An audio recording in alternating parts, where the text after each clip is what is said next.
All right, everybody, I'm here with a brand new DCEU update, and these are the type of updates that I love to do.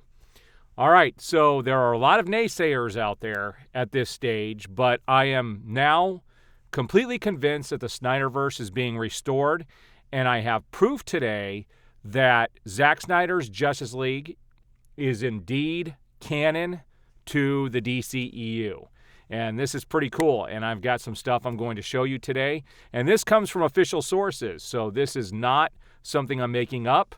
But first, I want to talk about something else, something that happened on Monday with the whole Batgirl story and that movie being canceled. So that's the first story I want to talk about. So this is an article that was posted by Sci-Fi, and it talks about Michael Keaton and Brendan Fraser break their silence on the Batgirl movie cancellation. It's disappointing. So that's the headline here. So the Emmys took place the other day, and let's see here. It says, speaking with members of the press after his Emmy win for Best Lead Actor on Monday evening, Michael Keaton described the movie, but the move, as a business decision. He's been in this business long enough. He's got to understand, this was a tax write-off for the studio. It didn't fit with their vision, and he understands it's a business decision. It says the actor who was supposed to reprise the role of Tim Burton-era Bruce Wayne Batman for the first time, which is not the case because he's in the Flash movie, which filmed long before this, and the Flash movie would have to have come out before this film. But, for the first time in 3 decades, continued, I'm going to assume it was a good one. I really don't know because the movie was never finished. I don't follow it that much. Based on the purported funeral screenings held at the Warner Brothers lot in Burbank, Keaton was less of a major player and more of a pivotal cameo as a retired Bruce offers sage wisdom to Leslie Grace's Barbara Gordon. I can't speak this morning. It says, thankfully, Burton fans will get to see Keaton's Caped Crusader in next summer's The Flash. So I'm not sure how they go in here for the first time when they know The Flash is coming first. They then move over to Brendan Fraser, who he himself said, it's disappointing, said the Mummy star, now in the midst of a Hollywood comeback story. And he does. He's got a lot of things coming on. He had like a 8-minute standing ovation on a film, I think, called The Whale that he's doing. I think it's called The Whale. I'm not sure, but I read about that the other day. He goes on to say the fans really wanted to see this film. Not that I'm aware of. But he says, Leslie Grace is a dynamo. She's like a power Q-tip. She just goes for it, and she looks great in the outfit.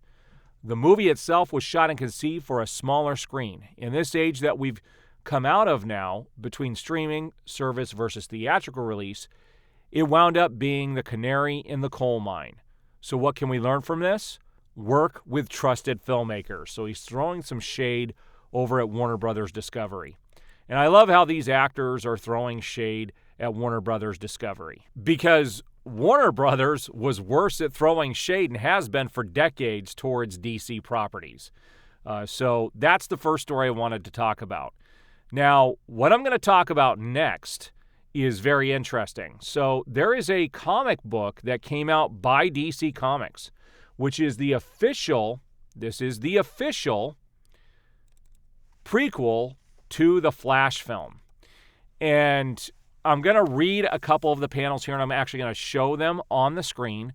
And I'm only going to show a few panels, just the ones that are important here. So the Flash has to go up against this character that he's not able to really get a foothold on.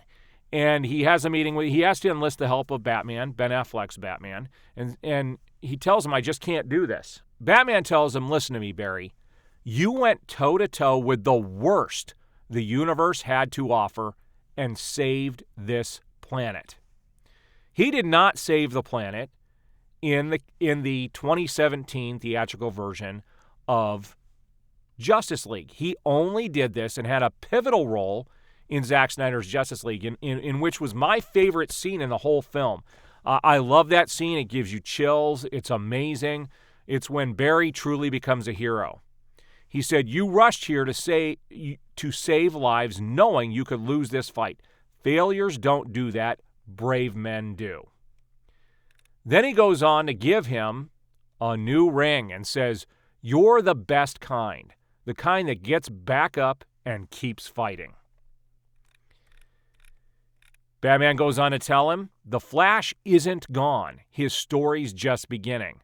And that's a little gift from Alfred and me to usher in that new era. Right? If you're denying at this stage that the studio isn't going with Zack Snyder's Justice League, I'm sorry. I don't know what else to show you. I don't know what else to talk about. A lot of the directors have even come out and said, this is the version we're going with. In fact, most of the directors came out. There were a few comments about this earlier this year where they said pretty much everybody who's working on these films, from James Wan to Muschietti on The Flash, to everybody, that they are now considering Zack Snyder's Justice League the version that they are going to be basing how they move forward with.